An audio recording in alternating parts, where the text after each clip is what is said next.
at Cork University in Turkey.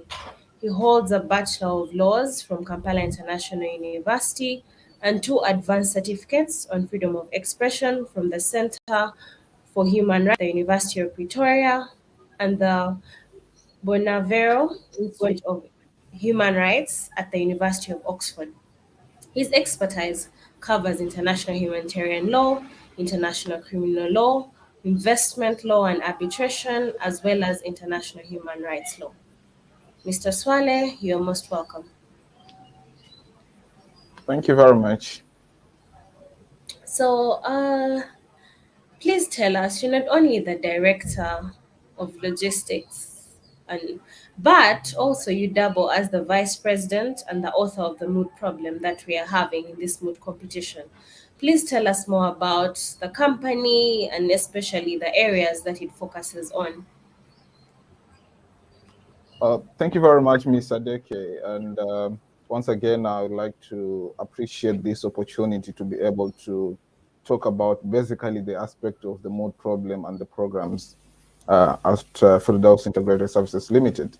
Now, Firdaus Integrated Services Limited basically has four thematic areas of operation across Africa. Specifically, we look at the aspects of unemployment, which covers actually business management. We also have good and corporate governance, where we look at leadership specifically in Africa.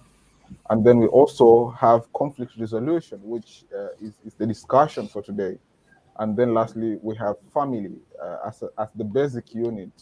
So all these programs and thematic areas are basically fall within the aspect of operations across Africa.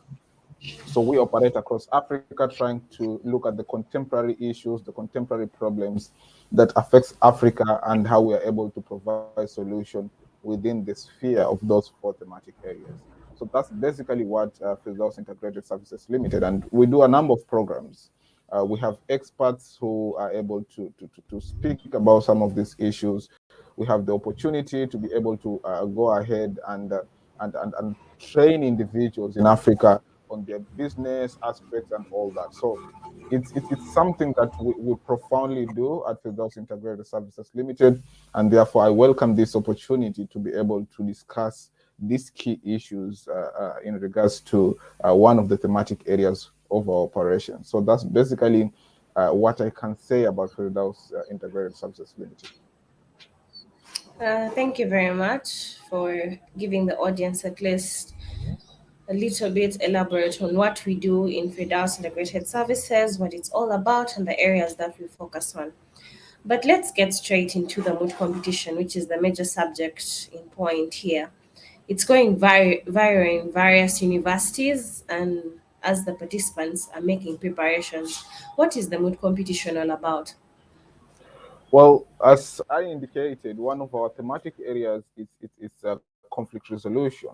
And this moot court competition was specifically meant to be able to provide an opportunity to the young generation in Africa, specifically those in universities, to be able to have a good grasp of the law and how the law is able to proceed and solve some of these key contemporary issues as far as peace resolution is concerned. And that's why the MOOT itself is focused on the aspects of international humanitarian law, which is the law of armed conflict or the law of war in other terms. And basically, it looks at some of the key issues that usually arises in conflict situations, and then it tries to find the basics as far as those who have either been involved to be able to be subject to the legal process in terms of determination of whether or not they have certain criminal responsibilities. So basically, the mood problem is created in a manner that it is able to drive some of the key issues during armed conflict, and these key issues are put within the mechanism of the legal framework within Africa in order to be able to find certain solutions on regards to those matters. And that's why you find in most aspects what we have is the aspect of international humanitarian law, but within the context of Africa, as we have seen in the mood problem itself, we are seeing that the matter is coming before the African Court of Justice and Human Rights.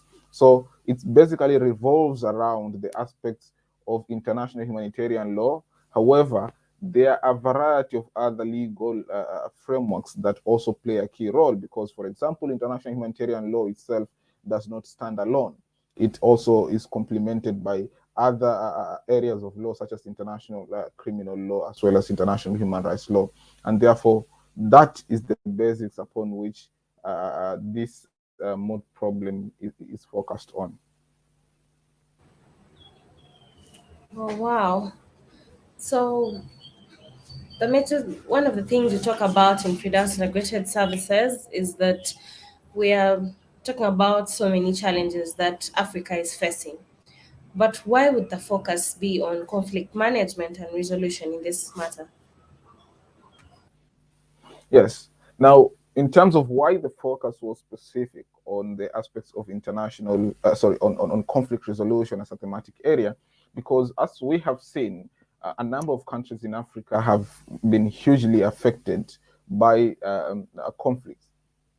And we have seen the issue of conflict revolving not only within a certain area of Africa, but across Africa. So countries are faced with this dynamics of conflicts within their territories. We see situations such as, for example, in Mali, a situation in Somalia, a Democratic Republic of Congo, Central African Republic. So we have these different countries in Africa that are facing the challenge of conflict. And therefore, as Africans, we better understand these conflicts, and therefore we should be able to try and provide solutions to some of these key issues when it comes to the conflicts within those areas. And if we do not hold the individuals accountable, those who have been involved, then we are not doing anything. And that's why we are trying to see how best can the law play a role in terms of being able to have these individuals who are involved to be able to be held accountable, and maybe that would tantamount to be able to provide deterrence for others who might want to get into such a situation. And that's why, as Firdaus, we thought, well, it will be best if we're equipping the young generation with the knowledge that will be able to be able to cover some of these key issues, not only now but even in future, in order to make sure that there is a deterrence aspect which will then help Africa to be able to move forward and to be able to either minimize or cut it at all these conflicts that arise within the African continent. So that's the reason why, as Firdaus, we thought it is important to focus on this aspect of conflict resolution in order to be able to equip the young generation with the knowledge, not only within the theoretical aspect, but also in the practical aspect, for the purpose of making sure that they are able to proceed and use this knowledge within the field in terms of African continent. Oh, wow. So let's see, before we even dive into what the problem question is actually about, what was the motivation behind this problem question? Well, one of the key motivation is I'm sure everyone right now knows what is going on in the world, especially the conflict in Ukraine, Russia-Ukraine conflict, and this is might seem a little bit new, but for us in Africa, it's not a new thing. Yes, it might not be within the same circumstances, but conflicts in Africa have been there, and we understand these conflicts quite probably quite well, more than any other. So you might find that, for example, the Russian Ukrainian conflict might have bring a lot of media attention because as they consider, well, it's within Europe, and they claim that, well, this is something new in Europe, but well, it might not be new per se, because we have had situations such as the former Yugoslavia before.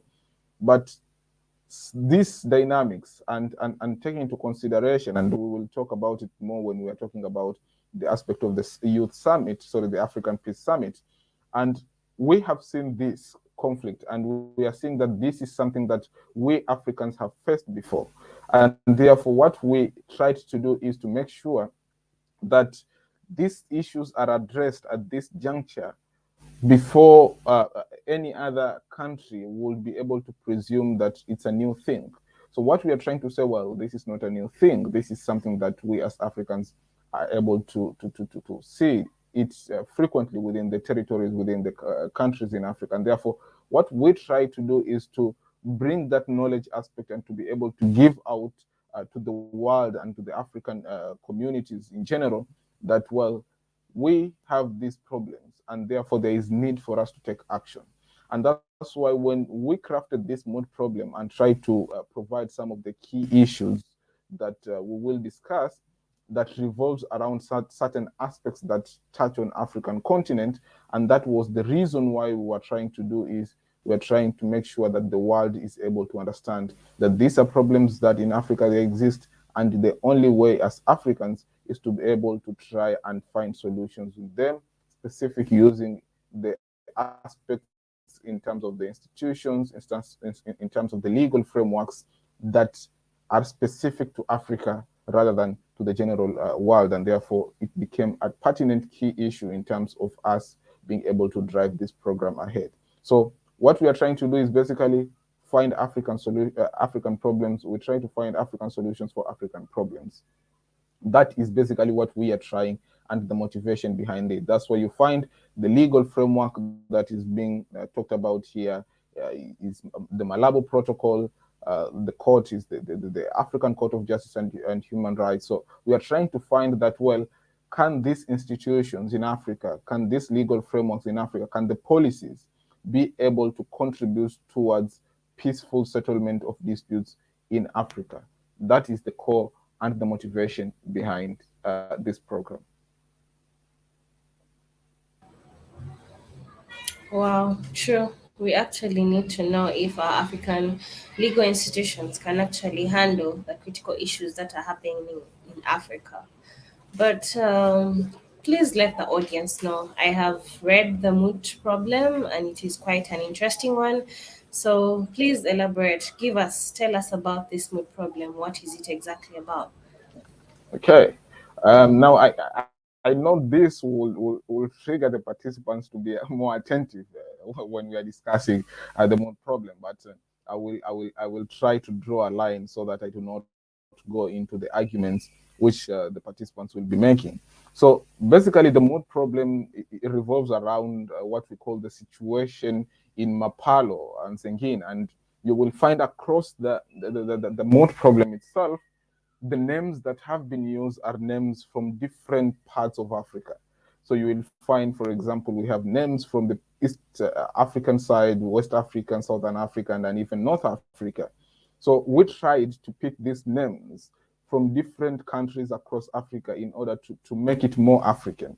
And then the mood problem itself revolves around three key issues. So we have the issue of admissibility of cases, we have the issues of the crimes themselves, and then we have the issue of responsibility. And considering the international humanitarian law does not stand on its own, it actually does not provide for such these aspects. Remember, international humanitarian law does not prohibit conflict; it only regulates, and therefore we bring in another dynamic of the law that is able to punish or it's able to deal with violations of international humanitarian law, and that is international criminal law. So if you look at the mood problem, it tries to bring these two dynamics of different legal systems, or different legal frameworks, for them to be mashed together in order to be able to come up with a solution. Now, the African Court of Justice and Human Rights is yet to be established because the Malabo Protocol has not yet attained the required number of ratifications for it to come in effective. But then you find that the law itself is there. This law provides for all these aspects of admissibility. It provides for these aspects of the crimes that can be punished by the court. It provides for the responsibility. And therefore, as students or as participants, it's important now you need to go back and look at the Malabo Protocol and see, okay, so the issues that are being raised in the mood problem, well, you find issues that revolve around admissibility, and I'm not going to go into the specific facts for the purpose of not making sure that I do not make arguments for you. So you look at, well, if it's a question of admissibility, what then is provided for under the admissibility. Now, here there is something that is really, really important. The African Court of Justice and Human Rights is a unique court, or it is going to be a very unique court, because it will be the first court that will have two chambers of two different laws being applied, which is basically, we'll have a chamber that will deal with human rights within the model of the current human rights court, which is the African Court of African Court and Human and People's Rights. And then we'll have another chamber, which will be the criminal chamber. And therefore, that is an important distinction that makes a critical feature. And therefore, it is for the students to understand, where does our case falls under? Is it the human rights chamber? Is it the criminal chamber? And therefore, when you are talking about admissibility, because the admissibility under the human rights chamber and the criminal chamber are completely two different, so then you have to go back and look at the Malabo Protocol to identify which chamber is this, what are the admissibility requirements. So that is an issue that revolves within the case. And then when you come also to the crimes, you look, okay, so which are the specific crimes? And the moot problem itself has gone into the aspect of try to guide the participants on it. So look at the crime, and then you must not forget that this is an international humanitarian law moot. And therefore, international humanitarian law will be used as a guidance. And therefore, when you are identifying a crime, ask yourself, is this a crime that can be violated in the context of international humanitarian law? Because not all crimes can be committed within the context of international humanitarian law, or even certain crimes that will be committed during an armed conflict might not trigger crimes that will be regarded to be that violations of international humanitarian law. And therefore, it's important to not forget that aspect of the international humanitarian law. And therefore, you will have to go into the international humanitarian law. Now, that is the issue that really goes deep into the aspect of international humanitarian law, issues of classification of the conflict and all that, and the crimes themselves, and the elements of the crime. So that is for the students to be able to use that. And then lastly, of course, the issue of responsibility. Now, this is an issue of superior responsibility, and therefore you need to go back and look at the superior responsibility within the case itself, and then you need to address the Malabo Protocol, look at the superior responsibility. Now, that is those are the issues that actually revolve around it. Now, one key important aspect of this is that, well, since the court is yet to be established, there's no jurisprudence. So what then do you do? Well, that's when other international courts and international criminal tribunals come into play. So you borrow the jurisprudence of international criminal courts, international criminal tribunals, in order to be able to support your case. So you must be careful, because when you look at the aspect of the Malabo Protocol and certain laws I'm not going to mention, they do not conform. You might find, for example, the threshold is different, or the criteria are different. So it's important to look and make sure that you do not just say, well, this is similar to this case, because there are certain aspects that we borrowed directly from a certain case. So we took the facts from certain case in order to put them there. And therefore, go back to that case if you have identified it and say, well, okay, this case is similar with these facts, which are relevant facts. And therefore, you need to find, well, does the law that the court is interpreting similar in facts, similar in substance, similar in wording to the Malabo Protocol? You might find, for example, the laws are not the same, and therefore maybe the threshold are a little bit different. So those are some of the dynamics. So when you are borrowing cases, make sure you also try to look at whether or not that case will really apply within the context of Malabo Protocol. So generally, that is the aspect of the moot problem itself, and the issues that revolve around the moot problem. Thank you very much, Mr. Swale, for giving us a deep insight on what the participants are actually going to be handling. You've actually helped some of them deeply understand what exactly they're supposed to do, what area they're supposed to be working on. So big ups to the participants and also to the audience. As you're attending such sessions, it is very prudent for you to have a little bit of knowledge, at least 50% of what exactly is going on, than coming blank and listening and you're like, okay, what is the Malaba protocol? Okay, what is this and the other? So I think the audience is at par. So earlier on, yeah, you talked about the participants and them getting an insight. So what advice would you give them for moving forward? I know they're already halfway their preparations and almost ready, and but what advice would you give them at least to smoothen out the process? Okay, now the advice I can give you, first and foremost, it's important to understand the sources of laws, not generally of international law, but the sources of laws. You need the provisions of Malabo Protocol provide for the sources of laws to be applied. They might be a bit similar to the sources of laws and the international law. So go back to the sources. That's your basic. Go back to the sources of laws, and then also consider, by virtue that this court is yet to be established, try to go back and look at the preparatory works. When I say preparatory works, like the discussions and when they were trying to formulate these laws, okay, they were trying to formulate the Malabo Protocol. What exactly were the discussions? What are the key issues that they had difficulties in them? What was the reasoning behind a certain provision of the law? That's another advice I can give you. So go back if you are going to rely, for example, in let's say Article 1 of the Malabo Protocol.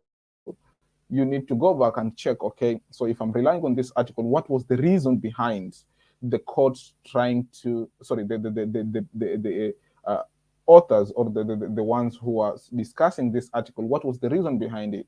So it's important to go back and look at the travaux préparatoire of the Malabo Protocol. Similarly, when you have identified as, and this is more of a repetition, cases. So if you are invoking, for example, either the International Criminal Court or the International Criminal Tribunal for the former Yugoslavia, try and see, does this case really apply? So do not just go and take the case and borrow it. It's important to look at whether the case applies in terms of not just the issues in the case and maybe the reasoning of the court or the tribunal, but rather on the provision of the law in which they apply. Because you might find that, for example, let's say Article 1, maybe, for example, I'm giving an example, maybe Article 1 talks about superior responsibility, for example. And then you want to apply it, but then you go maybe into the ICC, and then you look at the provision of the ICC on superior responsibility. Maybe it is not the same with Article 1 of Malabo Protocol. Maybe there are certain key differences that arise. Or you go into the statute of the International Criminal Tribunal for Rwanda and you find, well, the provision on superior responsibility is not the same. So those are some of the dynamics. When you're applying the case, make sure it applies in the context of Malabo Protocol. Similarly, when you are trying to compare and you find, well, the provisions are the same, you might use that provision, you might use the cases that are in regards to that provision. So that is also another aspect I will give as an advice. But in the general aspect of the mode itself, and especially in this context of oral submission, it is important to be able to have a guidance in terms of how you are able to deliver your content and how the judges are able to follow this program, because we have a very big pool of judges from across Africa, different countries, and even outside Africa, from Asia, from Europe, from from the American, not generally, not just the United States, but the American continent as a whole, and even from Australia. So you find we have a very big pool of judges, and these are judges who are experts in the areas of international criminal law, in the areas of international humanitarian law, and therefore they will be expecting you to be able to provide some of these key aspects and differences. So that is my advice to the participants when you are going. I know, as indicated, you are in the final stages of your preparation, But those are some of the guidance I can give to you in order to be able to proceed forward. I hope the participants are very alert and have had all the advice that you've given them, because just that little advice can actually change the perspective of how they're going to attempt their submissions and moving forward in everything during the MOOT competition, and probably emerge one of the best teams or best oralists. However, you've talked about the various judges that are coming through, and but most of the people have no idea about the program. How is this actually going to happen? How is the mood competition going to happen? If you could tell us about the program, when is it starting, and if someone wants to follow the program, how do they join it? Because it's online. Not Yeah. everyone is, aware to what platform. There are various platforms. There's Teams, there's Zoom. So just educate us on that. Well, so as you have indicated, the program is going to be virtual, and this is, of course, due to the current situation we live in now. Yes, we understand True. that we are going into the they say endemic in terms of ending the pandemic, but of course, we tried our level best to make sure that we keep as safe as possible. Uh, Basically, the MOOT is going to be starting on the 6th, where we will have the opening ceremony. Then we will have the preliminary rounds. So each team is going to be arguing their cases twice, once as prosecution and once as defense. And then at the end of it all, we will have then the teams, the the scores of the teams in terms of the points they get. So the top 6 teams will be able to qualify for the quarterfinals. Now, the quarterfinals themselves will be able to be done in approximately 3 days. And these ones, they will be live streamed. So they will be live stream from YouTube. They will be live stream on Facebook, and therefore anyone who wants to follow it can be able to follow this program specifically on either on Facebook through our page at Firdaus Integrated Services, and also if they want, they can be able to follow it from YouTube, also Firdaus Integrated Services. Now, the teams who qualify for the quarterfinal, the 6 teams, they will be able to proceed and be able to compete between themselves. Now, what happens is the points also will be added, and then the top 4 teams will be able to qualify for the semifinals. Now, the 4 teams that qualify for the semifinals, that now will be a knockout stage where whoever loses is out, and therefore it doesn't matter as far as the quarterfinals and preliminary rounds. There, it's all about points. But when you come to semifinals, it's not about points anymore. It's about the team that you are going to meet. So if you are on the first round of the semifinal, Team A versus Team B, and Team B wins against Team A, then that means Team B qualifies for the finals. Similarly, the second round, the same thing. And then at the end, we will have the finals. So in terms of the dates, of course, from the 6th to 19th, 6th being the opening ceremony, and then the finals are going to be on 19th. So on 18th, we'll have the semifinals, and then from 15th, 14th, and 13th, we will be able to have the quarterfinals, and then we'll have on the 12th. Sorry, on the preliminary rounds will start from the 7th to 13th, where we will have the preliminary rounds.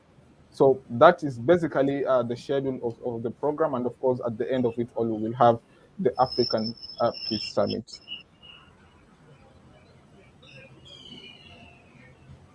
Oh wow. Yes, talking about the African Peace Summit. Yes. What is this Peace Summit about? Okay, so the Peace Summit, this is the third edition of the Peace Summit. We have had it from 2021 and 2020. We had also the summit.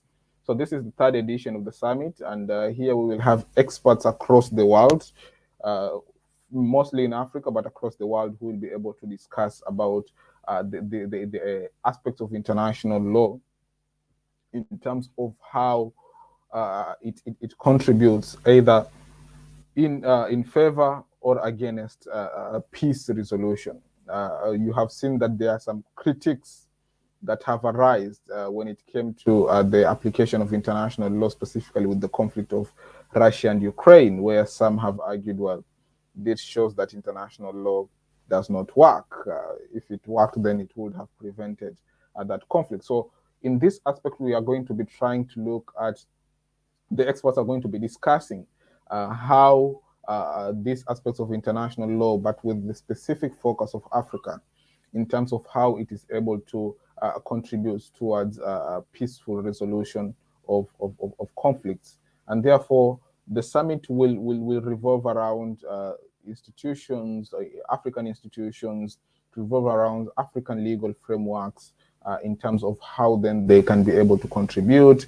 We'll look at issues of conflict, what triggers conflict, corruption, issues of minerals in Africa. We know that Africa is a place with quite a lot of minerals, and therefore is that one of the aspects that contributes towards conflict.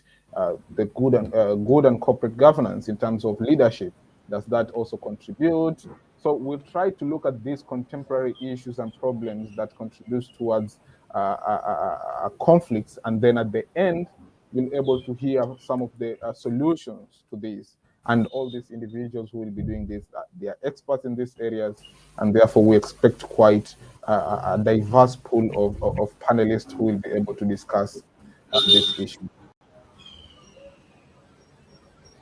Wow, thank you for giving us an insight on the African Peace Summit. I hope we shall be able to gain more knowledge from that. And of course, being Africans, and not just Africans, even the people out there, the world at large, various races, they need to know about what is happening.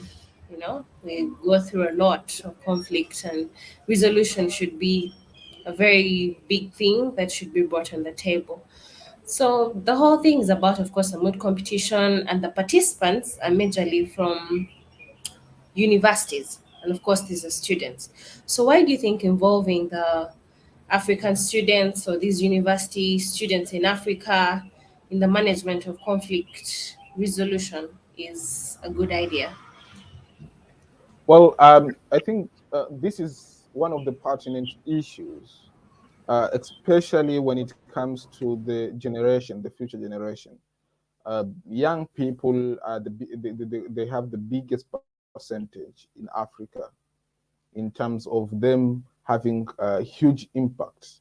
And therefore, when we look at the conflicts that are ongoing or have been in Africa, it is important to be able to impart knowledge, not only theoretical but also practical, to this young generation in order to be able to prevent future conflicts or to be able to provide solution to the current ongoing conflicts.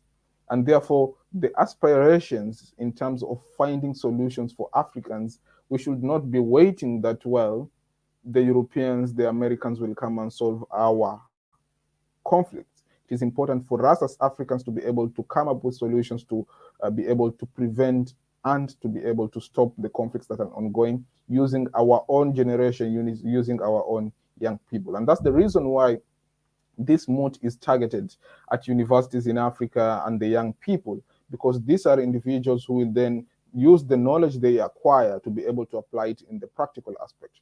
Most of them, or all of them, they might have studied international humanitarian law or international criminal law within the class framework. But then the practical aspect now of bringing a problem question, which then touches on some of the key issues in Africa, then they are able to use that knowledge and apply it to a practical situation. And therefore, it triggers them to be able to know that, well, whatever we study in class on theory, we are able to use it practically to be able to find solutions to these problems. And that's the reason why we have this program. And that's the reason why we target this young generation. And this is something that is going to be continuous every year. We are going to have this program, and therefore each generation, each students will be able to gain an opportunity the moment they are picked by the university for the purpose of participation. And therefore, it's really, really important for us to be able to take this very serious, to be able to contribute towards our future young people, to be able to have them contribute towards peaceful settlement of disputes across Africa. Surely, yeah. The young generation coming up, we are the trends, we are the minds, we are the brains, the brilliant, you know, coming up. So these resolutions surely should involve us. We should know what's going on and how we can help. It could be an idea, it could be the way I think is not the way someone else thinks. And for personally me, a love of international humanitarian law and international crime, generally international law is amazing. I do not know why people do not see it the way majority of us see it, but yeah, probably they'll come up with time and get to know how amazing it is and how much impact they can actually bring into the society at large, not only in Africa, but I mean, if we're taking international humanitarian law so critical and people are bringing up resolutions, Russia and Ukraine wouldn't be where they are today. We wouldn't be having the whole saccas and loss of lives, and it's really tragic, which is terrible. But let me not dwell a lot into that and make it an emotional speech of sorts. Let me just read some of the questions that we have from our viewers on Facebook and on YouTube. So, would you do us the honors, Mr. Swale, and just answer a few of these questions? Yeah. Okay, there's this one. How do you think the court will handle matters that fall both in the human rights chambers and in the criminal chamber? Well, now that's a really good question.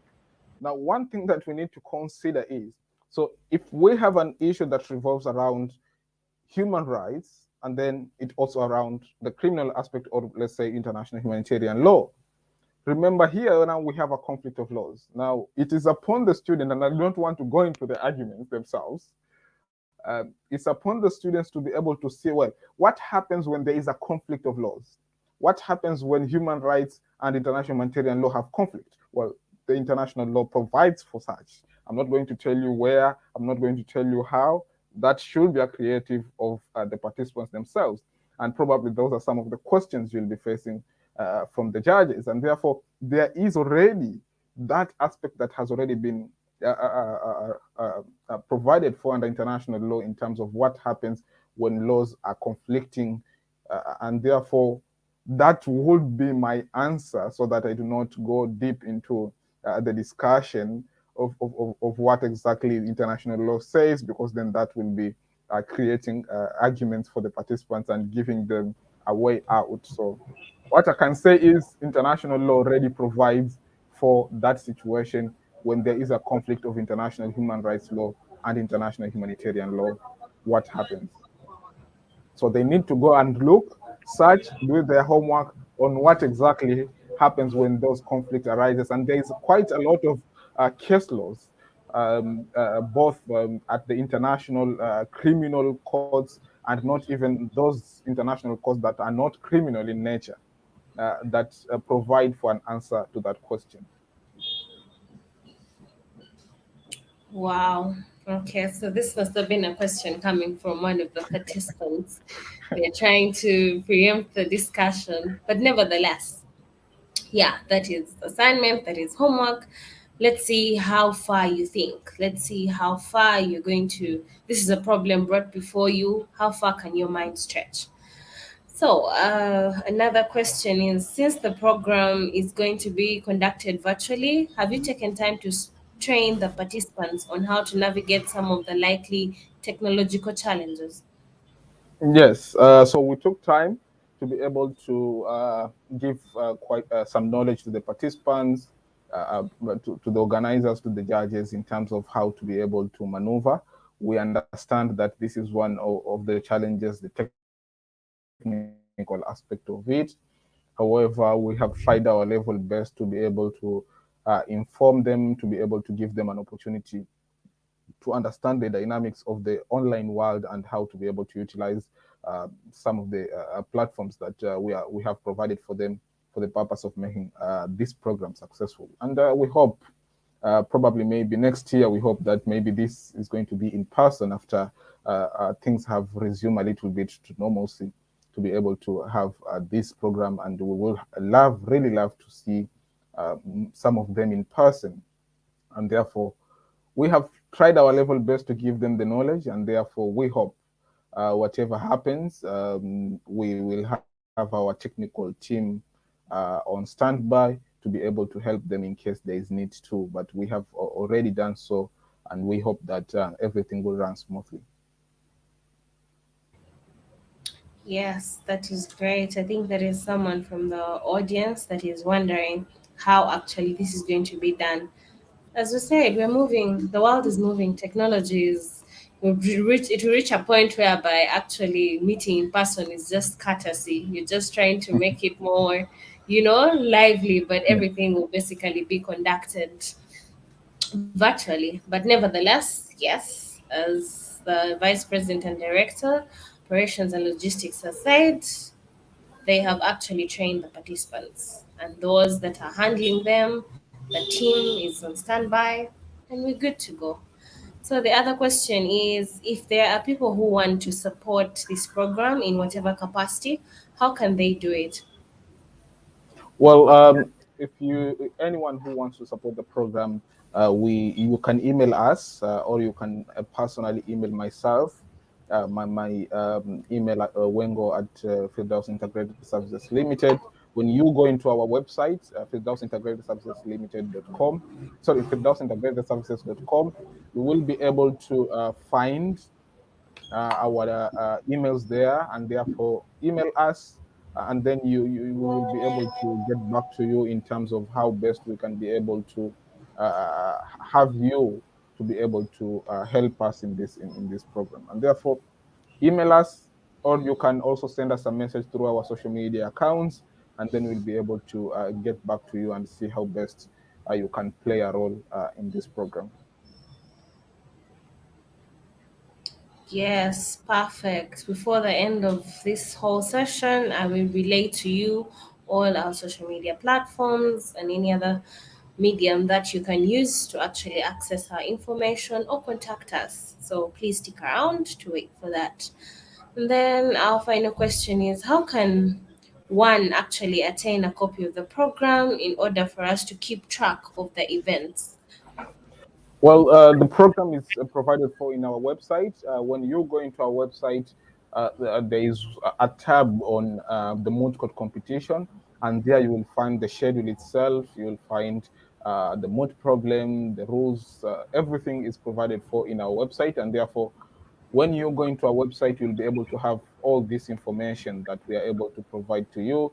Of course, there are certain information which is confidential that we are not able to provide to you until after the moot court itself. For example, the bench memorial and all that.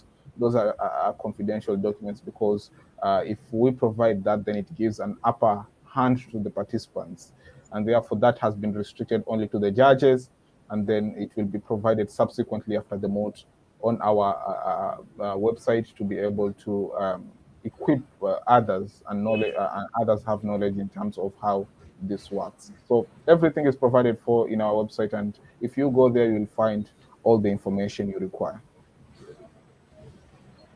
Wow, thank you very much.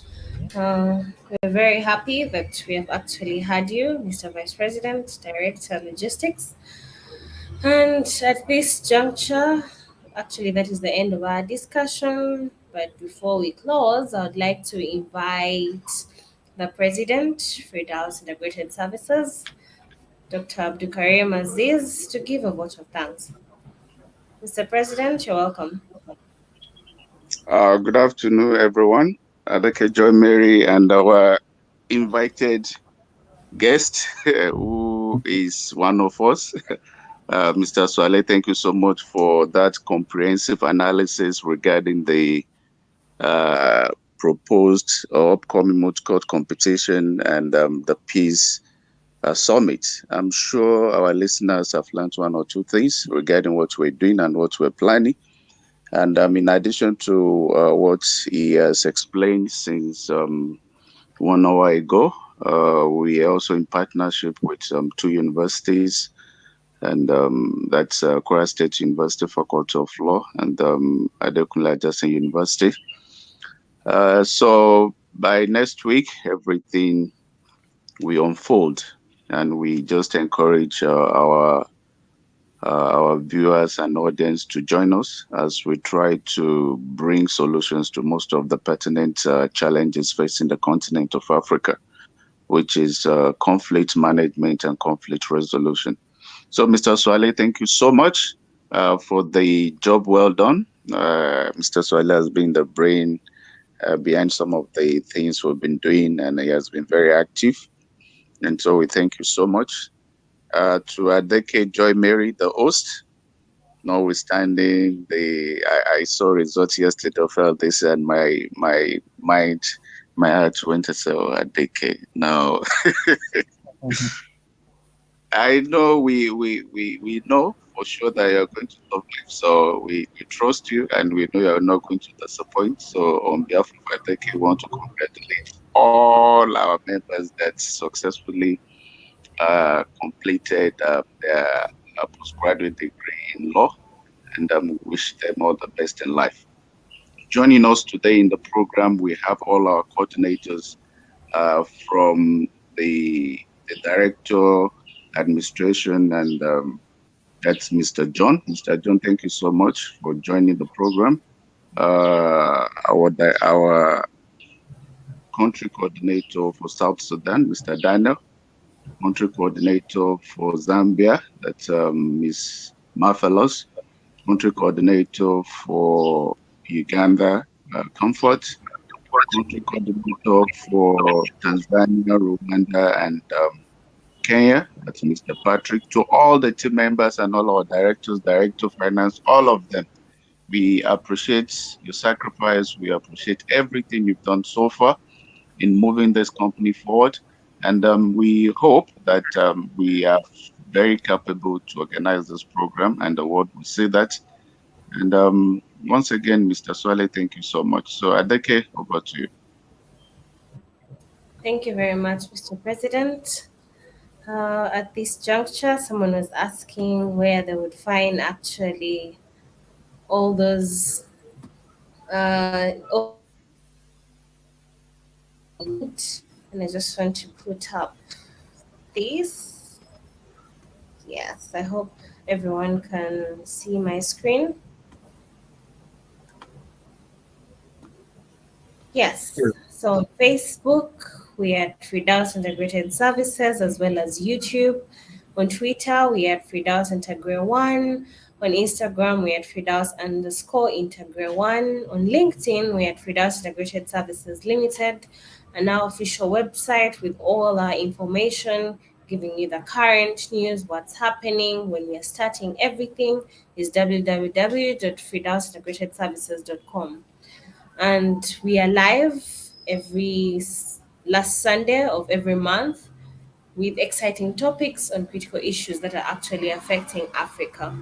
And for the participants going into the MOOT competition, we wish you success and may the best team win. So that is what we have. The session is actually has come to an end, and have a lovely evening, everyone.